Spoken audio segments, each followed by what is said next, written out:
Okay, today I want to talk to you about our kids and exploring the causes behind our neurodevelopment disorders, which is a huge topic nowadays.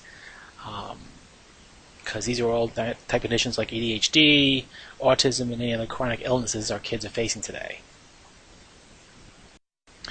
I want to introduce myself, if you're not already familiar with me. I'm Dr. Michael Piniella. I'm a family chiropractor in Virginia Beach, Virginia.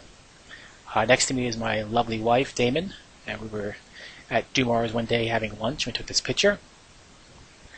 The reason I have this workshop recorded here is that the Latin root for doctor is teacher. I know that people who take care of their health the best are those who are well educated about their health. So I do a number of these workshops and recordings. If you have something that I don't have a video on, please let me know, and I'll be happy to try to help you out. Now, my practice is a little different from the normal chiropractic office. I focus on family wellness, which includes pediatrics and pregnancy, which is not what most people think about when they think chiropractic. Most people think headaches, neck pain, back pain. Now, we certainly help people with those things, but it's not our main focus. If you look at the bottom of the page, you see more of what we help people with. More of the visceral conditions than just the quote-unquote pain problems. My goal is to help families get well and stay well for a lifetime in my community here in Virginia Beach. So it starts with me. Myself, my family, we get checked at least once a week to make sure our nerves are all clear. And it's been that kind of way for a long time in my family. My grandmother had fallen and broken her back, and she started seeing a chiropractor, so she was able to move around a lot better. And she continued to do so up to almost she passed away in her 90s, and she was very active, very healthy. This picture of Mom. Mom had a really horrible scoliosis. If you ever look next at my mom's back, it wasn't a true S. It was really always amazing to look at her and look at the x-rays and wonder how she's standing up and moving around. But regular chiropractic care kept her active, kept her healthy, way into her late 80s, and myself included, has done a lot for myself, my life, and my family. And I've seen, because of that, it makes a huge difference to all aspects of life when a family is being cared for by a chiropractor and they're staying healthy. For most people, it's not just tolerating life, it's really enjoying the full quality of life because you can move and do everything you need to get done. And I want to extend that experience to my community, and that's my why. So, to kick off what I was going to talk about, let's do a little awareness test. Now don't worry, it's fun. Just follow the instructions, and we'll see how you do. This is an awareness test. How many passes does the team in white make? Go!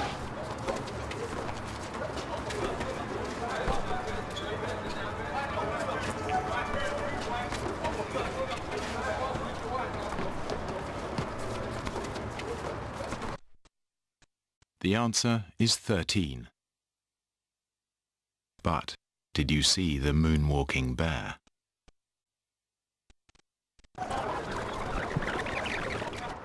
Go!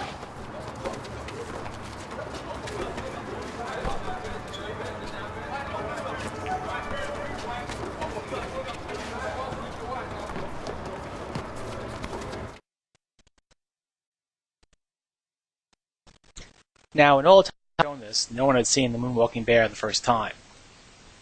And this is the theme for what I'm going to be talking about today.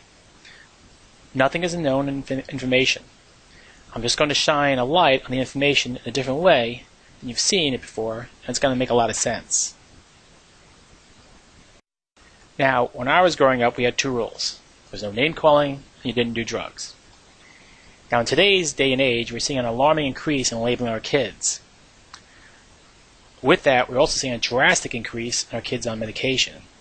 And it's starting at a very early age, from infancy and placed on antibiotics, reflux medication, and on it goes. Now, I remember when I was a kid, we didn't have all this going on. Now, each and every year, we have some big, huge, scary disease that comes out, which we're all supposed to be scared of, but it only ends up affecting less than 5 people, which is not to say it's a tragedy for those afflicted. But there are some really, really scary statistics out there for our kids, and no one's really mentioning it. The first one was asthma. 1 in 10 kids have asthma. And let me tell you, it's really scary to watch a child struggle to breathe. ADHD is 1 in 7 kids. And the most commonly prescribed drug for these kids is a class 2 drug, which is the same classification as cocaine. And the side effects of this drug include sudden death. How many parents have been told that a child might die from taking this medication? It's ridiculous. And in the last 50 years, there has never been a study showing the pros and cons of this medication, which is totally unacceptable. Mental illness, a fifth of our kids are diagnosed with this. Autism, the rates now are 1 in 42 kids. Boys are greater than girls. And this number has almost doubled in the last 4 years. And when people ask why the sudden increase, a lot of people will say, well, we have improved diagnosis. While this makes up a small part, it's not going to cover a doubling of all the cases. And the other thing people will say is genetics. And there's nothing you can do about it. Well, genes don't change that fast. They change over centuries, not over a few years. But what does change quicker is the environment. And more important, how our body responds to the environment. And that's what we're going to be going over with you tonight. Right now our kids are in a perfect storm, which refers to an onslaught of stress that our kids are facing nowadays. They are facing more stress than you or I did as kids and at a much earlier age. And actually, they're facing more stress than my grandparents did, and they went through the Great Depression and the World War. Now, there are 3 different types of stress these kids are facing. We call them the 3 T's. Toxins, which is chemical stress, trauma, which is physical stress, and thoughts, which is emotional stress. And we're going to break these down one at a time. And as we do this, start checking mental check boxes about your son or daughter and the conditions they're having. So let's start with physical stress. Now the big one here is birth trauma. This is the common thread we see in all kids that come into our office with neurodevelopmental issues like autism, ADHD, sensory, etc. There's always a history of birth trauma, specifically C-sections. So this is a very big one. And moms having the C-sections very rarely know what's happening. They're dealing with their own stuff, they may be unconscious, and dad's not always allowed in the room. So a lot of things can happen you don't even know about. But other things like in utero constraints also play a role, especially if you're having twins. Spills and falls, since kids are always getting knocked around, just happens as kids grow. The well-intentioned back to sleep program, which has these kids lying on their backs, and they get that flat spot in the back of the head called plagiocephaly, which is kind of a big deal since your brainstem is right there. You know, these kids just don't get enough tummy time. And with parents being as busy as they are, more and more kids are spending time in car seats, baby bonds, which can be good, but they make sure they need to be a well-supported device. Some of the imitations out there, because if it's not done well, it can put a lot of stress on the child's spine, which causes all types of neurological problems. And years ago, we had those bumbo seats, which is awful for the kid's spine, because it forced them into a sitting position, which they really weren't ready for, and it caused all types of problems down the road. Next up is the toxins, the chemical stress. And this in itself could be a workshop, since the world we live in is only getting more and more toxic day by day. From our foods, if you pick up a box of anything in the grocery store and see if you can pronounce all the ingredients on it. Just so much crap in them. Sugar, which is being classified as a toxin, is in everything. They do this because it's a preservative. It makes things taste better, but it's also addictive.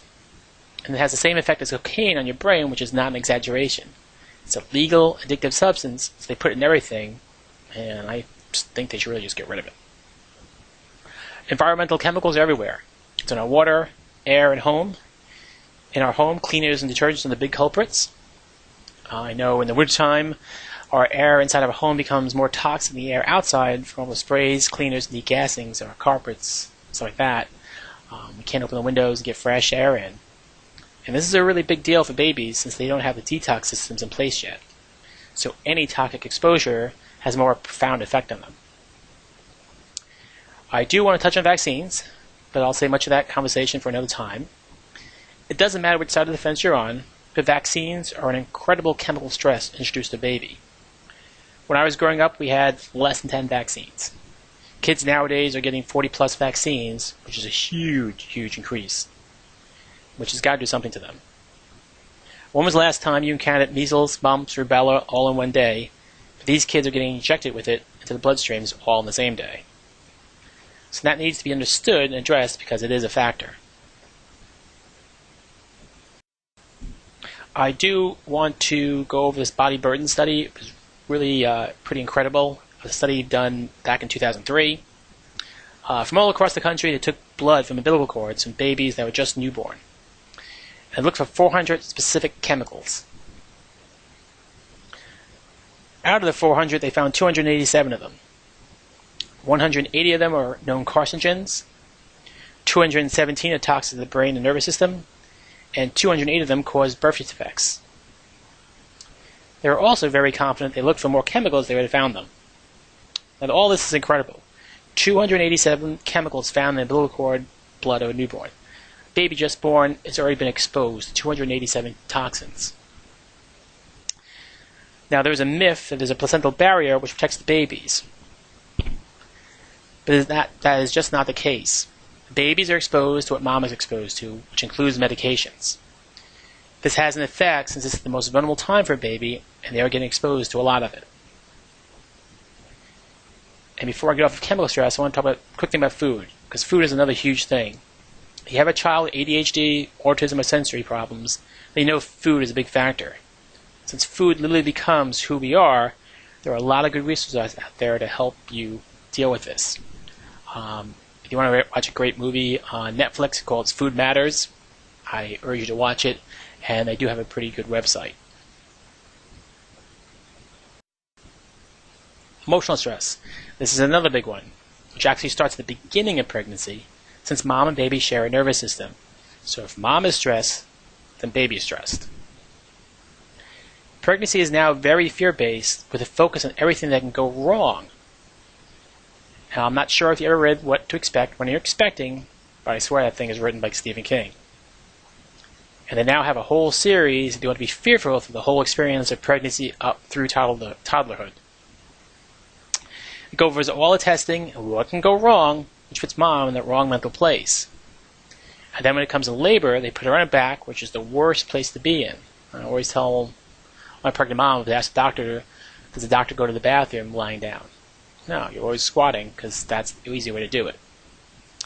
But most labor is done in a cold, sterile medical environment, which is at the warm, happy, calm place mom is supposed to be in mentally. And this also encourages emergency deliveries like C-sections. If that happens, most of these kids are usually pulled out of the mom and they're put right in a NICU. So instead of laying on a mom's chest listening to a heart, they are by themselves, hooked up to these machines in a sterile environment, which is not a calming place for a newborn. Mom and dad now have busier lives, and our kids feel that stress also. Kids are now ending up getting labeled ADHD or otherwise, and they know it. And they feel worried about it, which is also a stressor. And nowadays, kids are dealing with a lot more bullying than ever before, so there's a lot more going on, which is an emotional stress, than most people think there is, and so that's a factor as well.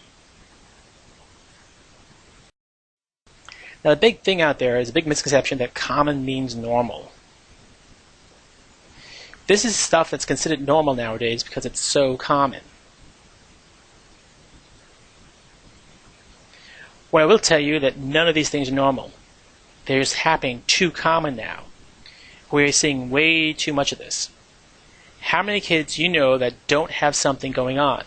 Some kind of label, some kind of EpiPen, some kind of allergy, some kind of special classes they need to go. It's not like when I grew up in the 60s and 70s. No one really had this stuff. And something has dramatically changed, and that's what we're going to shine the light on today.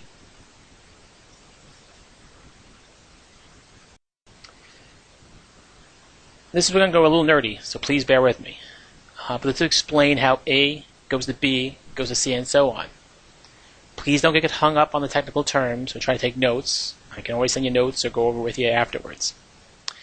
However, while we're going over this, keep your child on top of your mind so you can see if this is resonating or sounding familiar to you. Now, we've already went over through the causes, 3 T's: physical, chemical and emotional stress, which cause a condition known as a subluxation. And a subluxation is a neurological condition. Now, if you break it down, sub means less, lux means light, and ation means condition. So this is a condition in which less light is being expressed. This is a way to say that a child is not expressing the life's potential where they ought to be, which is very important because we all want the best for our kids. And the effect of this is called the 4 Ds, which are caused by the 3 Ts. So let's break this down now. Dyskinesia is the first part. Dys meaning dysfunction, and kinesia meaning movement. If you have a kink in your neck, you're going to have a sore spot. If a hinge on a door is bent, it's not going to swing through its motion properly. The same thing happens in your spine. Something gets out of alignment, you've just lost range of motion. So think back to the birth process and the C-section issue. A baby's neck usually undergoes 60 to 90 pounds of pressure on the delicate necks when they're being pulled out during a C-section. More so if forceps or a vacuum are needed. This causes a whole range of problems. The World Health Organization states that there is no reason to have more than a 5 to 10% C-section rate, but in our country that number is around 40%, which is just too high. And like I said before, most moms don't know what's happening. One mom I talked to stated that her C-section was perfectly normal, and dad says, no. The doctor had his foot on the table to help yank the child out of the mom. Just two different stories.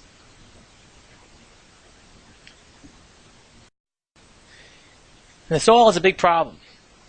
The medical doctor, Dr. Gutman, did a medical study, looked at over 1,000 infants right after they were born, and he found that 80% of them had this kink in their necks that was serious enough to cause interference to the nervous system and immune function.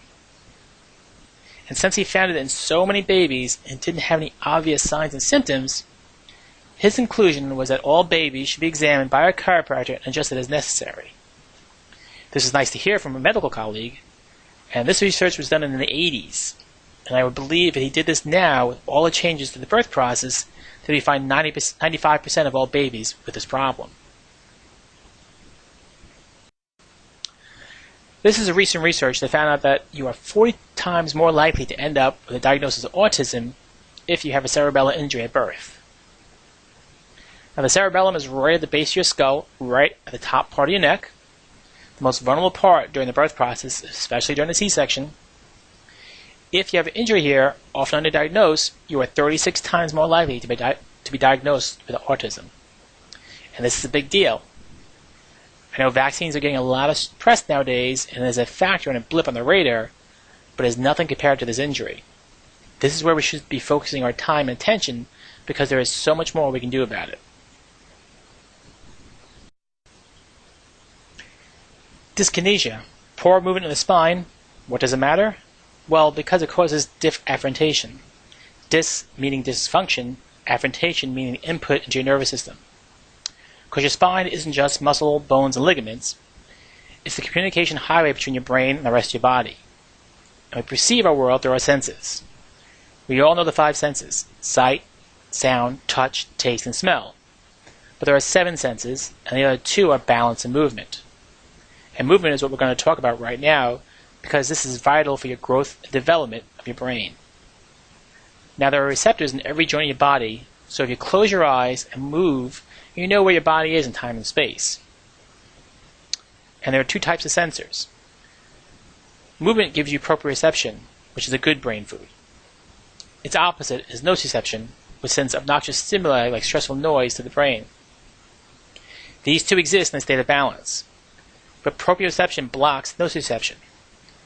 This is what our brain is dealing with on a daily basis. Now, proprioception is coming in every joint of a body, but 60% of our proprioception is coming from our spine, and a third of that from our neck alone. Again, I keep coming back to the top part of your neck as is a crucial part in terms of your nervous system. Because proprioception is a big part of who we are, if we have decreased movement, then we have a decreased proprioception, which means by default we have an increase in nociception. So that's what we see so much in these kids. They have a decrease in the good, healthy brain food and an increase in this noxious stimuli being constantly fed into the nervous system, making this dysfunctional input up into the brain. Now we have disafferentation, which is dysfunction input into the nervous system. This leads to a condition called dysautonomia. Dys meaning dysfunction, and autonomia meaning your autonomic nervous system. This is part of your nervous system that handles everything automatically. It's basically everything except muscles. Every organ, gland, all your major systems, like your immune system, digestive system, and your hormonal system, are controlled by your autonomic nervous system. If you have all this negative input into your autonomic nervous system, it creates dysfunction. Now, what I mean by this is your autonomic nervous system has two different modes of operation. You have your gas pedal mode, which is your fight or flight response.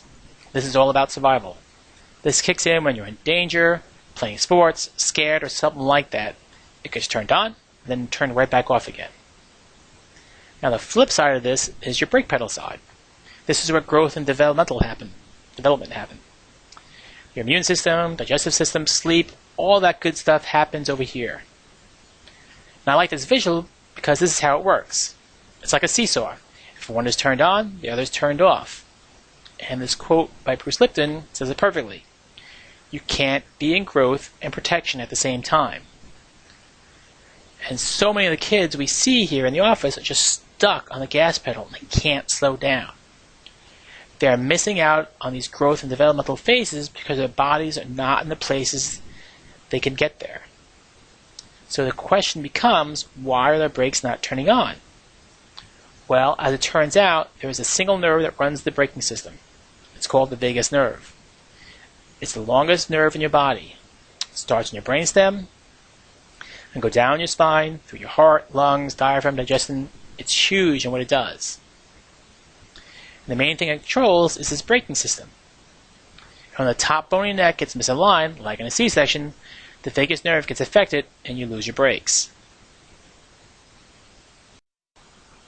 Now you have these kids who are stuck on the gas in total sympathetic overload. You then end up with a condition called Disprinesis. This is defined as a reversible, which is very important, physiological state consisting of unnoticed, misdirected neurophysical reactions to environmental events, bodily sensations, emotions, and thoughts. An easier way to say it is errors in energy, output, and mental organization. Doesn't it sound like these kids, stuck with ADHD, autism, and everything else? Think of it as the whole good in, good out thing. Garbage in, garbage out. These kids are getting a lot of garbage into the nervous system and a lot of stressful input, and they get stressful output.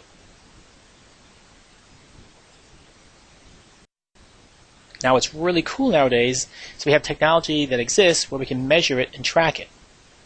You don't have to look at a kid with subjective symptoms and see what's going on with them.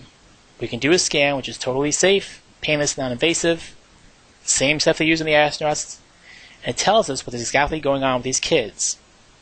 Now, I'm not really big on labels. The ICD-10 has thousands of diagnosis codes for these kids. I just look at 3 different categories because they make sense to me.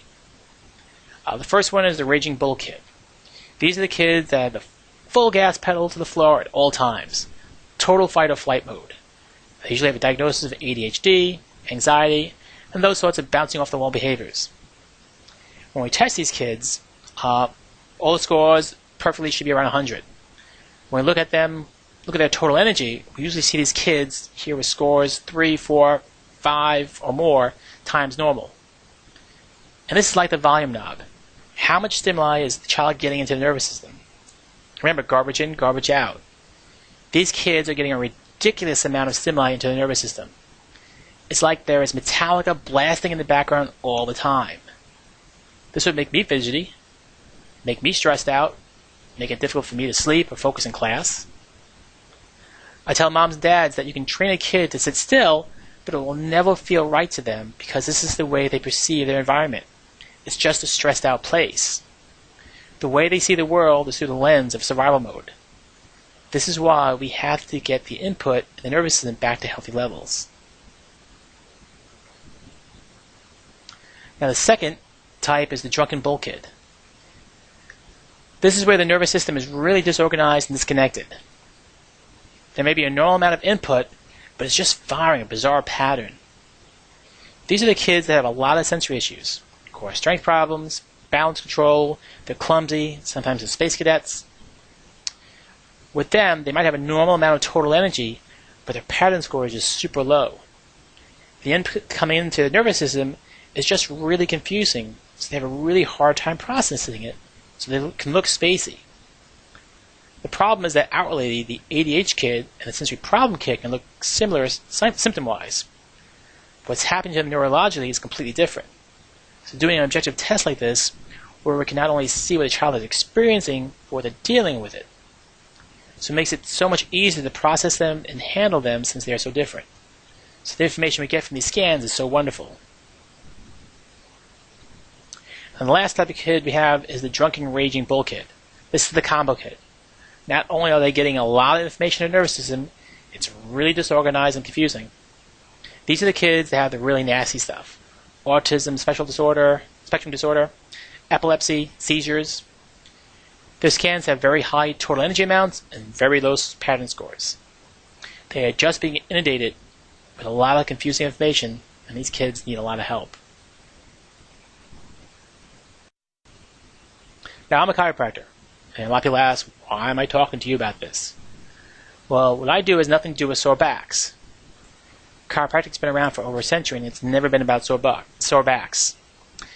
We're nervous system doctors, and the reason why that is so important, especially for these kids, is the function of the nervous system is to perceive the environment and coordinate the behavior of all its cells.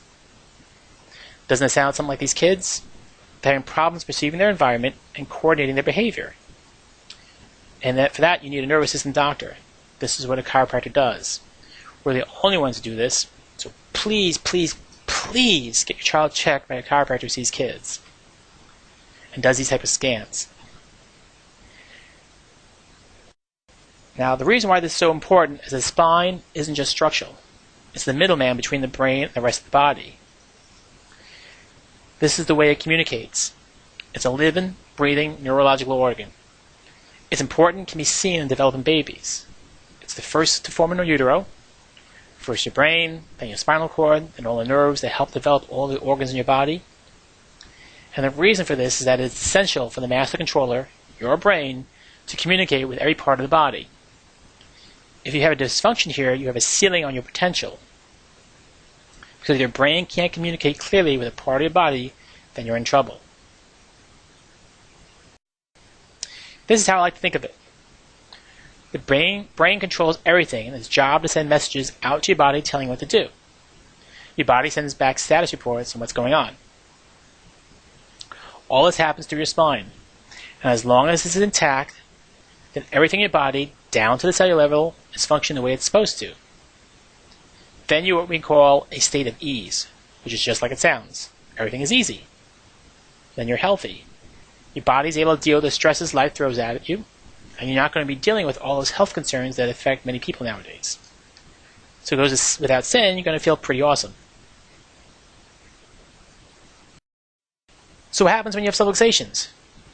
You get that kink in your spine, which causes a disconnect between your brain and body. Messages are not getting through the way they're supposed to.